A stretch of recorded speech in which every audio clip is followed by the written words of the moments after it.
So, good afternoon, and thank you for joining us. And we're here today to talk about the U.S. Cyber Force, hotly debated topic.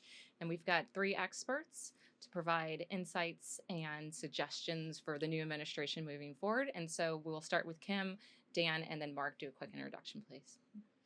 Hi, I'm Kim Irving, the CEO of Minerva Cyber Technologies, and I've been working in the cyber industry for the last 15 years, specifically focused on full spectrum cyber and empowering the warfighter. Good afternoon. My name is Dan Wagenen. I am the co-founder and COO of Minerva Cyber Technologies. I'm also the co-founder and vice president of the Association of the United States Cyber Forces, or AUSCF, which is dedicated to the establishment and support of an independent U.S. cyber force. I'm also a retired cyber operator, mostly on the defensive side, but also in my 22 years of military service, saw active ground combat as an infantryman in Iraq and Afghanistan. Thanks. First, I want to thank Kim and Dan for doing this with me and for being big supporters and for your hard work on this, and particularly Dan, what you've done with the USCF. I think it's been a big deal. I'm Mark Montgomery. I'm the senior director of the Center on Cyber Technology Innovation at the Foundation for Defense of Democracies, a retired Navy Rear Admiral who had no actual cyber skills, and that can be attested to by many of the people who work and live with me. But I have had cyber forces at both U.S. European Command and U.S. Cyber Command, U.S. Pacific Command report to me, and so I feel I've learned a bit about the challenges and intricacies of the employment of U.S. cyber forces. And I'm Allie King. I'm your moderator. I'm the VP of Government Affairs at Forescout. And not to waste any more time, we're going to go ahead and dive into the first question for all panelists, but we'll start with Mark and kind of work our way counterclockwise around. And so the question is, the idea of a U.S. cyber force has been debated for years. Some argue that cyber needs to stand independently, while others believe it should remain integrated within existing structures like the NSA and the armed services. What is the core argument for or against an independent cyber force, and why is this an emotional topic for so many? So first, I want to explain, and I think this is why it's an emotional topic. This is not about Cyber Command. This is not about the performance of the Cyber Command leaders or the women and men that have populated over the last 15 years. This is about cyber force generation. So I will say Cyber Command, given the quality of the forces given to it, has done its job. But its commanders hear what I'm about to say and take it personally, which it's the opposite. Despite the crappy job the service has done generating forces for you, you've done an okay job. But let's go, if you're going to do a great job, if you're going to move to the next level, if you're going to grow the force, if you're going to build the force to fight the cyber fight we have coming, we're going to need an independent cyber force. And what that really means is a force generation capability.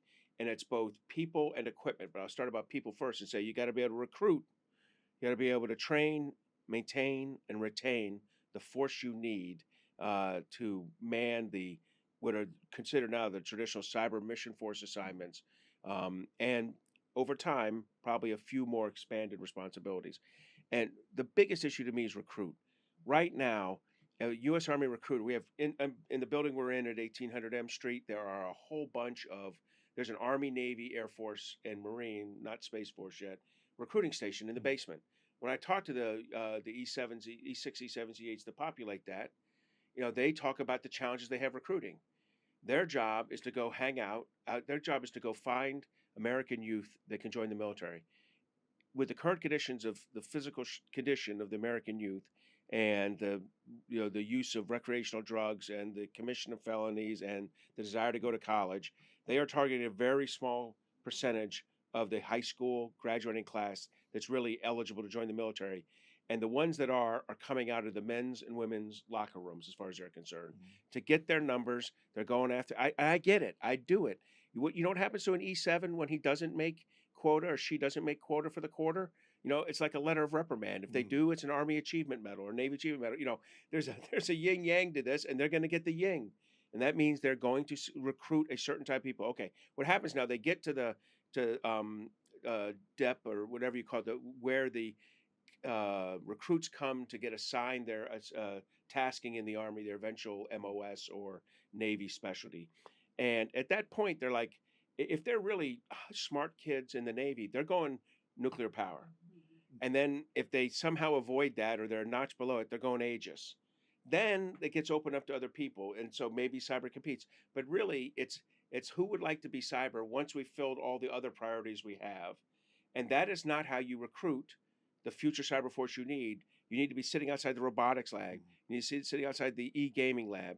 You need to be targeting the kids. And this might mean fat kids. It might mean kids with unusual drug usage. It might mean kids with face tattoos.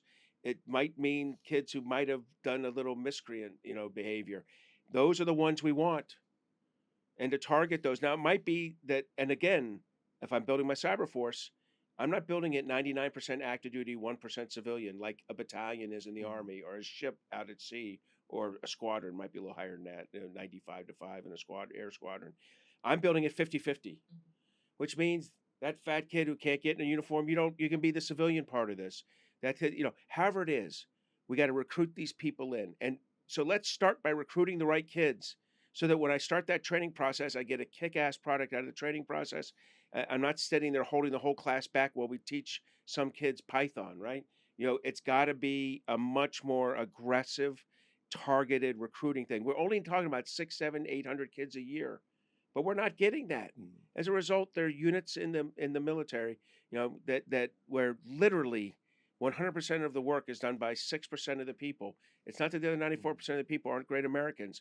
They're unqualified for the job they're in. I'll just say finally, if I was running an F-22 squadron, if I'm the general or admiral with an F-35, F-22 squadron, I show up and the CO goes, "Hey, Monty, great news.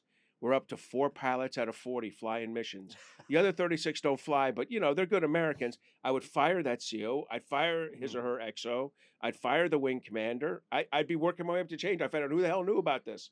This is the accepted practice in cyber. It is an unacceptable practice anywhere else in the military. We've got to change this. To change this, you got to recruit the right force. You got to train the right force. You got to maintain the right force. And to do that, you need an individual cyber service. Dan, what do you think?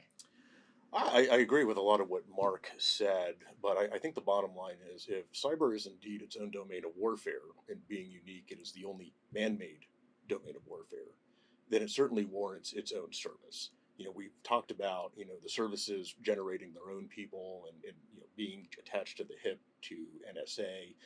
That construct does not work.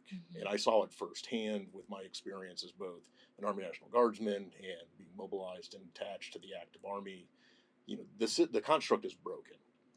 And to Mark's point about recruiting, your workforce development, the best cyber operators I had, and I had to build a team from scratch, were not intelligence people. They were not signals or IT people. The best people I found to sit at the keyboard and conduct defensive cyber operations, a lot of these people were prior combat engineers, combat infantry, fixed-wheeled mechanics. I even had a couple of human resources specialists. So anybody can be trained to do the job.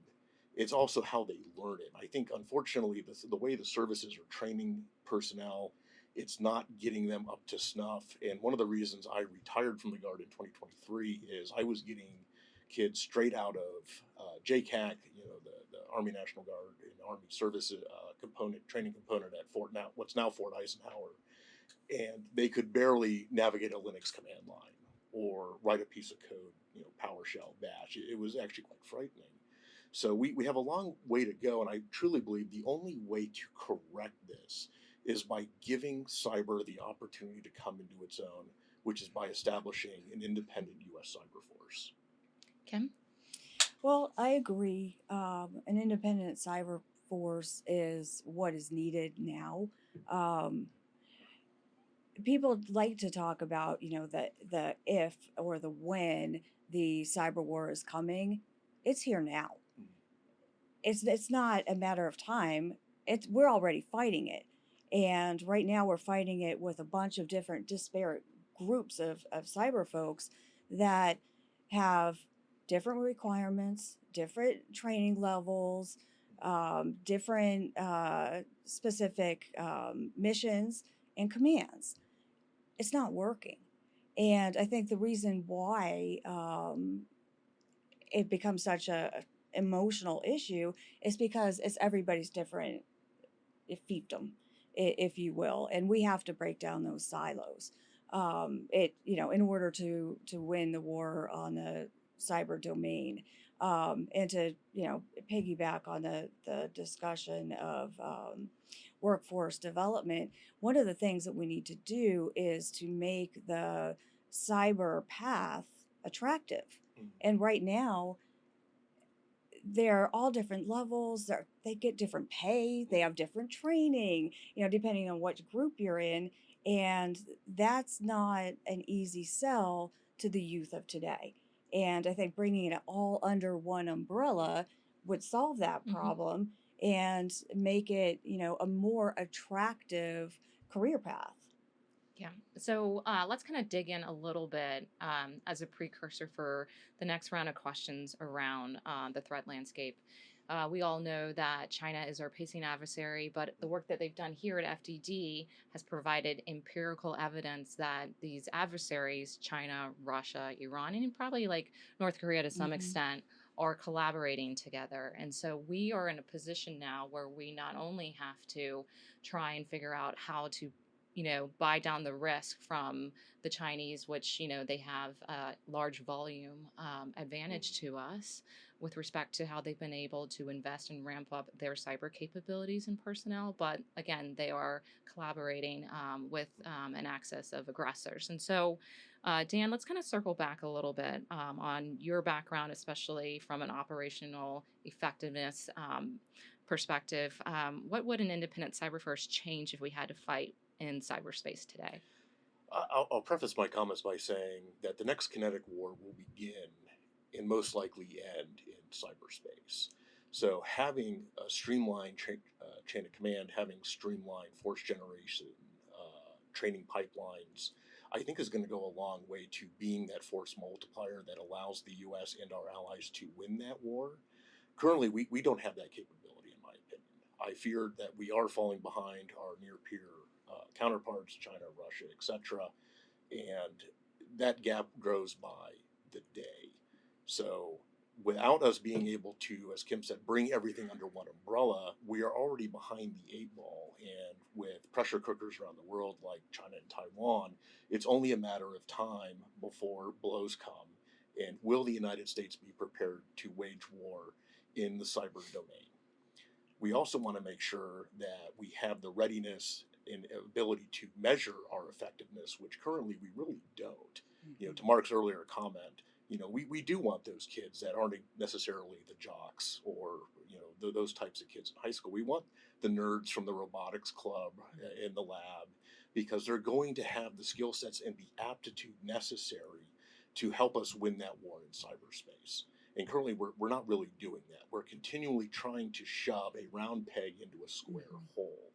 So if we were able to bring the cyber force into being, I think we're going to have the command and control element necessary to win the war in that domain, and win it probably better than any other way, kinetically speaking. And I'll finish on this point. If you look at the history of the United States, we have traditionally fallen behind not only our adversaries, but also a lot of our allies in great military thinking. And by that I mean, we were the last world power after World War II to create an independent U.S. Air Force. Countries that had performed as abysmally on the battlefield as Italy in the Second World War had already established one, along with the Soviet Union, the British RAF, France, etc. I do worry about history repeating itself, where we have to wait for something really, really bad to happen before we want to pull the trigger on an independent cyber force. So I'll go ahead and shift let me over. ask a couple of thoughts real quick, because Dan's spot on it, and he mentioned something. First, I do, both of us have said, fat kids apply, which is true. They still are going to need a couple fit kids. Yeah. Some of these guys are going to need to run around with soft. So I'm not making it sound like everything's unusual. There are going to still be, just like everything in the military, there's going to be a spectrum, and I think we'll be okay. But they don't need to run a 13-mile or 13-minute 2-mile. No, they don't. Not everybody doesn't. I love that you brought up capacity. One of the things where there is a point. Look, do I think that individual operators are better than their Chinese counterparts? Maybe. Do I think a Title 50 certified operator probably is yes. Do I think one that's only Title 10 certified? Maybe not. I will tell you this: when the enemy has 10 times as many people as you, it starts to fuzz the matter of, are a couple of your guys better than a couple of their guys? It doesn't matter. Their capacity will have a quality all its own that's going to make it very hard for us to compete. And while we've been humdrumming around, look, we've left this to the services. And in the end, as I said, for the services, this is priority. All of them have 20 number one priorities. This is never for none of the services is cyber a top 15. It's in the bottom 5, and as a result, it's treated that way. It's treated that way in terms of money. It's treated that way in size. So here's a mission where clearly it's growing, but the services are all trapped at numbers we agreed to back in 2010, 2011, of about 2,100 people. For each of the major Navy, Army, Air Force, and the Marine Corps has a little chunk in there on the sides, and we broadly have not changed that number in 15 years or 14 years. In that same period of time, the Chinese have increased 20-fold. I'm sorry. One of us has increased 2,000%, the other 3%, and one of us is right and one of us is wrong, and we're on the wrong, as you implied there, Dan, we're on the wrong side of history here. One of the things we're really good at is having the first good thought. One of the things we're bad at is executing that thought, to completion. And this is one of those areas. So we've got to get in there, and the services are untrustworthy on this. I'm sorry. They just won't spend the money. They're not willing to give up ship count, squadron count, battalion count for cyber count. Right. They're just not gonna. And so as a result, we got to move it out of there. And that's fine. We say to them, you know what? It's no longer your decision. It's going to be the cyber force's decision, and they can work with the Secretary of Defense, determine the right level of their manpower. So speaking of policy and legislative perspective, Mark, what are the roadblocks that exist to creating an independent cyber force? Is it just about funding, or to your point, is it deeper bureaucratic and cultural resistance in DoD and Congress? So it's not Congress. Congress has routinely asked over the last 10 years, what's up? What's up? What's up? And they get these an increasingly frustrating series of answers of nothing's wrong here. We're rejiggering ourselves. They say they're doing Cyber Command 2.0 now. I think it's like Cyber Command 10.0. Every year it's like, don't worry, we've got the deck chairs moved. The Titanic is still afloat. You're like, no, it's not. We've hit an iceberg, right? So my take is that it's past Congress's time. The next action needs to be done by the executive branch. Now, Congress has said do an independent study. They're doing an independent study. I know there was some frustration last year. Some language changes didn't bother me. It said do a study. It said consider a cyber force. Sure. So they're going to do a study. It's going to consider cyber force. That, frankly, was written in what I think most of us in mind thought there might be a continued Biden-Harris administration where you're going to have to slowly drag them into this thing. I think we have a much more disruptive president in now. And I think when shown the obvious right solution, President Trump's not going to wait let me take a 3-year study. I'll wait for the National Academy of somebody and somebody to go figure this out. He's going to be like, get that shit, get it going. Yeah. Right? And then Congress is going to have a big job. Yeah. And we did not do Space Force perfectly. I think would be, as judging by the perpetual battle between Colorado and Alabama, we did not get that solved correctly legislatively. So I think it will then boomerang very quickly back on Congress to immediately start writing some rule sets for how you transfer this, how you get it right. Look, to me, it's the Army, and to me, especially once you pick one service, and I think it's obvious that you have a Department of the Navy and Marine Corps, a Department of the Air and Space, you're going to have a Department of the Army and Cyber. And it helps that the Army, has done a little bit more, investment over time. And I just think the Army, in the pantheon of crappy grades, they had the least crappy grade. And they've produced generals. They are just starting now to have generals who had cyber jobs as lieutenant colonels. They're close to having them with majors, and then they'll have some that were captains. The Navy will not produce a admiral who had a cyber job as a lieutenant, in my opinion, for about 15 more years. Yeah. Put us at the end of the at the end of the line on this. We're the caboose, but we should give whatever we're told. And like, I don't think the Navy will fight this. No. The Navy's like been like, that of course doesn't sound like a bad idea, you know.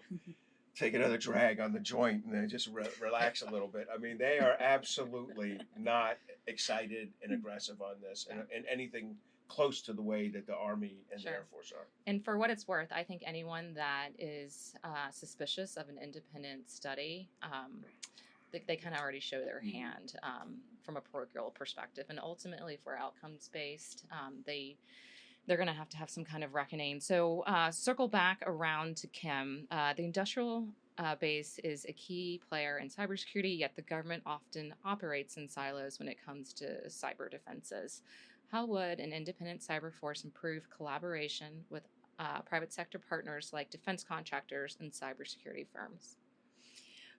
Well, a couple of ways that are really straightforward. One is it gives a clear strategy. Right now, it's all over the place within the different commands, so that would help.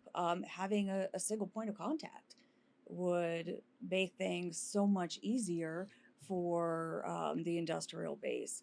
I mean, knowing who to contact, how to collaborate. So having public-private partnerships would be it would be a lot easier to work together if it was under its own individual umbrella, and then we would be able to have a better workforce to support it.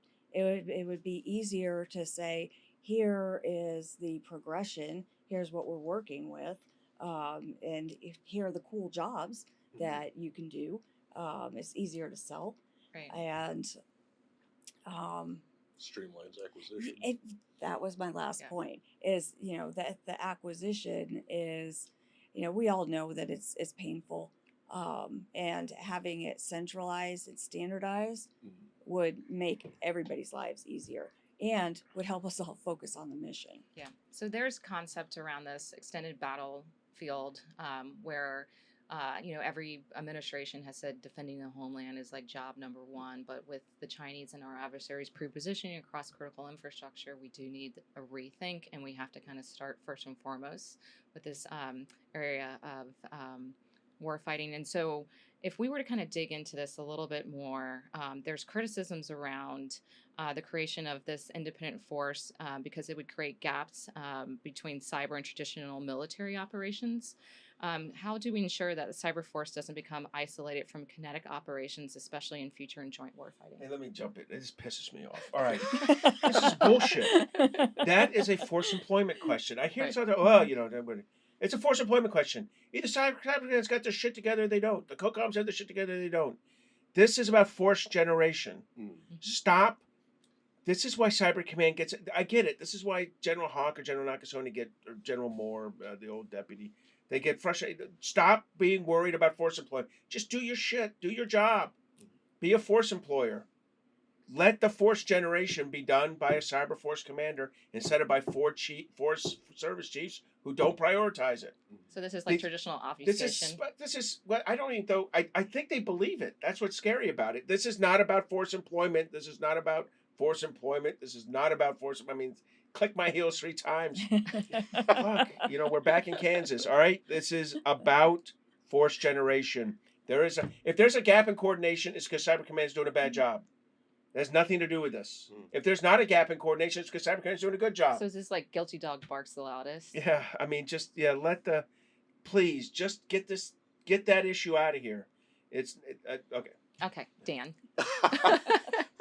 I am equally as passionate as Mark on the issue, and I like history, so I'll use another historical analogy to preface my comments.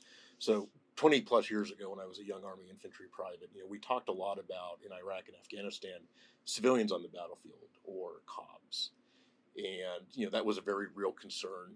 We were fighting 2 different insurgencies in 2 different countries with enemies that were fighting 2 different styles of guerrilla warfare. And anybody who has one of these, for those that are listening, I'm holding up my smartphone, you are a cyber civilian on the battlefield. So when we talk about defending the homeland, whether it's from a giant Chinese op like TikTok, which is just sucking data through the app back to China, or in recent months and weeks we've seen the DeepSeek craze in the AI community. Every man, woman, and child in the United States is a target of a near peer or non-state actor cyber bad guy. And I don't think we're really thinking that way, whether it's on the Hill, whether it's in the military services. Certainly authorities, I think, leaves a lot to be desired. And I say that as a guardsman who operated at the state active duty level and the Title 32 layer. But we're not taking a holistic approach to this. And I don't see a divide between the kinetic warfare entities and the cyber entities. You know, I was a combat grunt, been there, done that, got that T-shirt, and I could talk the same talk with my cyber counterparts. We all recognized we were on the same team, fighting on the same side. I just don't buy that argument from the naysayers. And I'll conclude by saying, you know, going back to almost the previous question, you know, the heartburn over the issue of an independent cyber force. You know, if you were to go back to the OGs that were around Keith Alexander when Cybercom first stood up, you know, nobody is throwing shade at what they did 15, almost 20 years ago now, or going on 20 years. You know, what we're trying to do is advocate for the evolution of this entity to its logical conclusion, which to us is an independent U.S. cyber force. You made me think of two things. One, on the circle back, on the authorities, one big one's going to be, I'm going to say, let's say it's a Department of the Army and Cyber. Yep. I want to get acquisition They have to have it. tucked in underneath there so they have civilian oversight. We currently have created a system, which is and this is part of the quote SOCOM model, words I want to just choke out of existence, where and look, I was part of the congressional teams that did this. The services were doing so bad in acquisition, because I remind you, they suck, that we said, look, we got to give acquisition to Cyber Command. Why? Because we trusted Admiral Rogers, General Nakasone at the time, both of them, and we gave them acquisition authority. The problem is we didn't give them civilian oversight. And if you ask now, they've made up an answer. For about 2 years, they didn't have an answer. Now they've made up an answer like, oh, OSD R&E's watching us. They're not. Not in the way a service acquisition authority oversees the acquisition of a program, right? You need to have the basically the ASNR&E, the assistant, in the Navy, I know how they do it. I imagine the Army has an equivalent assistant secretary of the Army. That person would oversee the cyber. He'd have some extra staff added. Frankly, I'd take them from Cyber Command, but you don't have to. And I would bring that almost $1 billion, it's not quite that, worth of acquisition authority from Cyber Command back into a singular service. And one of the problems that Cyber Command dealt with it for was 4 different services producing 4 different types of tools and infrastructure. You don't have to have that problem now. It'd be one service developing it. I think that, I promise you, the GAO look at Cyber Command 3 or 4 years from now is not going to be pretty. Looking back at 2 or 3 years ago's acquisitions. And if you want proof of that, go look at the old SOCOM model, because we built ourselves a couple $1 billion 6-man sub that caught on fire in an Idaho lake, and that's the last that any of us saw that $2 billion. So the quote SOCOM model is it's got its F's on the grade sheet as well, and it's got a few wins on there, but it's also got a few losses, and I just think you want that civilian oversight. One other thing you might be think about because of your Guard experience. The other thing is the Guard and the Reserve. Every NDAA for the last 7 years has had 2 or 3, civilian reserve at GSA, civilian reserve at, CISA, civilian reserve at Cyber Command, like their own dedicated COCOM reserve, civilian reserve at DoD, National Guard improvements here and there. Almost none of them pass.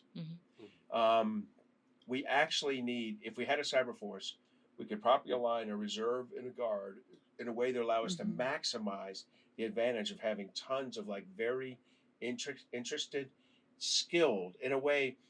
In the reserves, it's not like, hey, I'm working at Dunkin' Donuts and I'm an air defender, because here at Dunkin' Donuts, we're shooting cruise missiles. That's bullshit. But in the cyber world, some of these defenders are actually right in developing skills, bringing unique insights that would really help the force. Again, I do not need as many veterans find, there's not a direct correlation with most of combat arms and the American civilian industries. Unless you want to be a cop or a security. Yeah, cops. I was gonna say, but in combat arms like armor artillery, driving a ship, driving a submarine. There's no F-18 pilots need apply, at for fighter duty, but there's other equivalents. In cyber, you can have this great reserve, you can have a really good guard. There's some opportunity here for really getting it right. Right. And you're not going to do that across 4 services. You will do it across 1 service. So Mhm. I am excited that the Guard Reserve fiasco that's been the last 7 years of NDAAs could actually get resolved, and that one needs some authorities. Kim? Well, I think that we would then have the opportunity to get that right mix of skill sets and that we need to be successful, that you're not just going to get out of the traditional military recruiting. So to reach the robotics kids and to reach the gamers, which by the way, they have the skills that we're looking for. They have the critical thinking that we're looking for. They might not be interested in traditional combat, but they understand strategy. They would have a lot to bring to the table for a cyber force, and they would be completely overlooked if we're not doing it this way. Yeah, I agree as well. So I kind of jump down the list a little bit more. Let's say President Trump, wakes up tomorrow and he's like, I am motivated by being a disruptor, but also legacy, moving ahead. I created the Space Force. There's an opportunity to do something similar with cyber. I don't need analysis by paralysis. I'm not a study guy, so I'm going to go ahead and say, you go and do this. This is like a strategic objective of my administration. So that happens in 10 years from now. What does an independent cyber force look like? What has it achieved that the current system could never produce? Go ahead, Mark. So look, I think when you first do it, it's going to be like Space Force, where it's probably 16 to 20,000 people. Now, different than Space Force, it's not 92% or 90% Air Force and 7% Army and 2% stragglers. It's going to be 1/3, it's going to be 30, 30, 30, 10. Army maybe 35, 30, 35, something like that. But Army, Air Force, Navy, Marine Corps, and I guess a handful of Space Force. If they've started up, we could take over. All right. That's a little more complex. Yeah. So you got to get that together, get it right. You understand that it's doing certain missions initially, cyber mission force, some of the intelligence support to it, some of the administrative support to it, some of the training support to it, recruiting support to it. So you start off, and I'm guessing around 16,000, and there's a mix in there of civilian military. That's not the eventual mix. It's still too heavy military. But then, if you ask me 10 years later, I would hope we've at least doubled in size to 32, 34,000. And at that point, for sure, 50-50 on the civilian military, but maybe even like 40-60 or 30-70. Remember, Army Corps of Engineers, I think, is up at 20-80 or 10-90 civilian, military versus civilian. But it's not going to be that far. It's not going to be the Army Corps of Engineers, but it's going to be something something different than what we are now, but at least double the size. And let me tell you what's different in my version than the current, train wreck moving down the track for 10 more years, is they'll be lucky to be 10% bigger. Right. I'm sorry. That is it. And look, I don't even think it's going to be double 10 years from now with the one I'm visioning. It might be triple. It's going to be driven by the threat. And the threat being China, not the services. Right. The current system is going to be driven by the threat being the services saying, oh, hell no, you're not growing. Right? I want to be driven by China, the adversary, not the services, who I want to work with. I mean, the services are intrinsically trying to do a great job. The problem is they're not going to do a great job when you're not priority 1 through 14. Dan? I'll preface my comments by saying, Mr. President, if you are listening, we would love to talk to you at the FDD and AUSCF in industry to help push this issue forward. But really, that's not how it works, Dan. But well, please, just in case, going. You never know. Just in case. But I would hope that 10 years from now, we would have not only a robust, independent U.S. cyber force. I hope we would have all the infrastructure to go with it. And what do I mean by that? I do agree, and I wasn't sold at first, but Mark convinced me, showed me the light, that tacking on the cyber force as a core to the Department of the Army, I think is a good starting point, but I don't think it can stay there. So down the road, I really think, especially given the authorities mix, that the cyber force should fall under some quasi civilian agency, and this is just Dan and AUSCF's opinion, much like the Coast Guard falls under DHS, especially for operating domestically. You know, posse comitatus, other laws and authorities prevent a good chunk of our cyber national mission force from actually conducting domestic operations on U.S. soil, and that's something that needs to change. So you would have the cyber force with its reserve components to include a guard, which currently the Space Force lacks due to some oversight issues. But I would also hope we see a national cyber auxiliary militia reserve force, whatever you want to call it, because the best and brightest in tech do not always want to go into the military, they do not always want to go into government, and we need to have a vehicle to absorb them, much like the Civil Air Patrol does for the Air Force or the Coast Guard Auxiliary does for the regular Coast Guard, that we just don't have in existence today. You know, if there's a national emergency, how do you bring in the best AI engineers, the best data scientists, because they don't exist in government for the most part.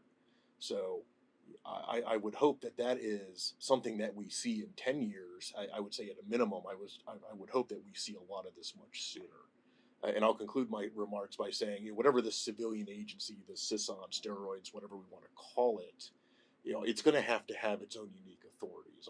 I know from AUSCF's perspective, we've proposed Title 55, which currently doesn't exist.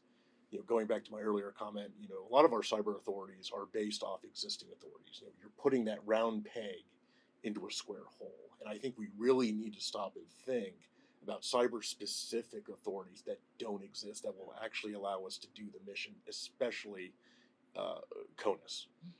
Kim? Can I two-finger Yeah, of course. two things there? One, I agree with a lot of what you said. I will say, don't say, as Coast Guard is at Department of Homeland Security, because I generally consider the Department of Homeland Security's oversight of Coast Guard to be nothing short of a train wreck. I think we're almost at the point now where we need a Secretary of the Coast Guard with the sexual assault issue that was blatantly covered up by commandants, the inability to build a ship, to get the icebreaker and things going. They need oversight that the Secretary of Homeland Security is unable or unwilling to provide. But I just want to say that because at a deference to the Coast Guard, they would tell you right now that they're a train wreck where they're at. That doesn't mean that we don't eventually go to a department. If there's that there is a future version of this. I'm not sure I'm there with you, but I just would leave the Coast Guard out. Final thing, and of course I should have mentioned, is that these will be generals and colonels and admirals. One other thing we'll fix 10 years from now is we'll change the Space Force to their proper ranks of admiral and captain. And if they're going to wear the skin-tight Star Trek suits and embarrass themselves, then they ought to just go full in and change their ranks to naval ranks, because that's what we've all learned from Star Trek and Star Wars is the appropriate Space Force. They have a chance to evolve. So we'll I'm going keep to our give them, fingers crossed. but I expect to see that within 10 years. So Kim? In 10 years, I agree that the cyber force should be up and running and protecting the U.S. Digital assets. As right now we're so all over the place. We've seen with CISA, not quite getting there. I also think it should be a place of innovation, and we're far behind our adversaries in terms of cyber innovation and really making impact. And to win the war in the cyber domain, we need to get the U.S. back on top and use this as a vehicle, not only to do that, but to bring in our allies. Because, as you said, Allie, our adversaries are working together. We also need to be working together to win this fight. Yeah. I do think, too, I've kind of heard this discussed throughout the discussion. There's like a dangerous asymmetry around force generation. And status quo, it's not going to magically produce the numbers, the talent, the capacity we need to be able not just to go on the offense, but on the defense as well. And so we'll kind of finish up here on a more somber note, but what are the consequences if the U.S. does not establish a cyber force? How can we prevent falling behind? Okay, I'm going to start then. So, listen, there's a whole discussion about what China's up to with Volt Typhoon, operational Mhm. preparation of the battlefield, preparing to attack our transportation systems that move our supplies, equipment, personnel for war, rail, aviation, ports, electrical power grids. Clearly, our enemy has taken their big capacity in cyber warfighting and turned it into a capability to penetrate our critical infrastructures and begin to have a war impacting effect, a war fighting impacting effect on us. Negative. Material. Yeah, Mhm. material. One that will hurt us. More broadly, and this has to do more with Cyber Command again than Cyber Force, but they'll need the Cyber Force to do it. We're going to have to go on the offensive. We have to be more aggressive. We have to reestablish but we have to do a proportionate response that says, look, that was unacceptable behavior. We're not going to do this to you. And you've heard me say before that, what's mind-numbingly crazy about this is that if the Chinese, grabbed 1,000 satchels of explosive and strapped them to our rail systems, our port cranes, our our airports, our electrical power grid transformers, and we caught them, we'd probably be at war. But we're catching them doing it in cyberspace. We're like, well, there we go. Part of that is we are not on a war footing. I think part of that is that Cyber Command's not in a position to do everything it needs to do, and that's not because they're not kick-ass thinkers and planners and all that. It's because they don't have the sufficient force generation to be in that position. So this will help contribute over time to a more robust, full-throated offensive response to the disproportionate condition that exists in cyberspace right now, vis-a-vis the Chinese, the Russians, and others. Kim? Well, I think the hard truth is we are behind. We're not falling behind. We have fallen behind. We're there already. So we not only need to make the big steps like standing up the independent cyber force, but we need the policies and legislation that supports that. And we've said here that where we fall down is in execution, and we need those roadblocks out of the way. Our adversaries do not have those roadblocks. They don't have to go do a 2-year study to see whether this is a good idea. They just do it. And that's every time they take a step forward and we're back here studying things, they're continuing to outpace us. And it's frightening. Yeah, there's a compound interest associated Absolutely. with that. Yeah. Dan? I'm going to take the discussion a little bit further, and I'm going to use yet another historical analogy. So bear with me. Growing up in the Army tradition, I heard a lot as a young grunt and going into the NCO ranks, a lot about no more task force myths. And you talk about the consequences of not having a cyber force, not having mature and developed cyber operations that can go out and punch the bad guy. I do worry about a situation where, much like in the summer of 1950, the United States sent troops into combat against the North Koreans, and we were completely eviscerated. We were unprepared. Our equipment didn't work. We didn't have command and control outlined in good comms. And as a former infantry grunt, I worry about that future Army 11 Bravo, that future Marine 0311 grunt who's going to be in a foxhole someday representing this country on the battlefield. If they don't have those cyber effects, if they don't have those cyber preparation of the battle, those cyber operations attacking the bad guys, are we looking at a scenario where a lot of American body bags are going to be coming back home? Right. So I do feel that the debate is very live. It is very somber because, we are behind, in my opinion, a lot of our adversaries. And look, our adversaries don't like to play by the rules. Right. The United States, the Western allies, in general, we generally abide by rules of war. I think we need to get our act together, get it together quick, and start flexing muscle in cyberspace, because we're not doing that right now, and I think it's going to embolden our enemies. Mm-hmm. People like China as they look across the straits to Taiwan, and we just can't have that. Yeah, especially fulfilling our treaty commitments and our global interests there. So we'll do a quick round of final thoughts, and we'll go ahead and start with Mark. Look, I'm optimistic. that we're going to get to a cyber force. I'm less optimistic that we'll do. Now, the big challenge will then be, can we do it effectively, efficiently, right? Mm-hmm. And that's hard. I mean, this is a big thing. It will, when put in place by a disruptor, it can be disruptive. And so we just have to make sure that a disruptive effort that introduces a cyber force doesn't become a destructive effort. Correct. So we have to have a really good employment strategy. I'm working with Dr. Erica Lonergan again to write a follow-on to our last paper about what it should look like. Kind of like what 1.0, you know, the 2025 version of cyber force should look like. This is not the 2035 version that the three of us just went through, that Kim and Dan and I just described, but probably, you know, the 2025 one, and hopefully we'll get that out in time to be useful. And then we'll have to see. But I'm excited. I think we're in a moment of change in a lot of areas in cyber. But I'm also concerned that that we're ready to do that. If the president says execute something, we're ready to go. Yep. Kim?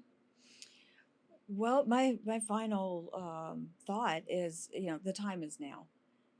Not only in the cyber warfare fighting domain, but in terms of our current administration. We're in a making large changes now. It's revolutionary, vice evolutionary. Now's the time to execute and get this stood up and catch up to where the U.S. needs to be. Right. I'm going to say I share the enthusiasm. I am really hoping we are just around the corner from an independent U.S. cyber force. And I agree to some extent with Mark's assessment. We may not get it right every single time, but we have a new disruptive president. We have a new disruptive cabinet. We have a new Congress that was just seated. Now's the time to experiment and also find out what works and what doesn't, so we can mature that cyber force going into the future. And I'll conclude my comments by saying, for far too long, the United States has been behind the 8 ball when it comes to history. I'm hoping we can do this right this time around with the cyber force by being that first dedicated cyber force in the West that can leverage cyber effects on the battlefield. Yes, I agree. And so appreciate your time today, and Foundation for Defense of Democracy for hosting us. This is an exciting policy area, and we continue to appreciate your support. Thanks. Thank you, Allie. Thank Thank you. you.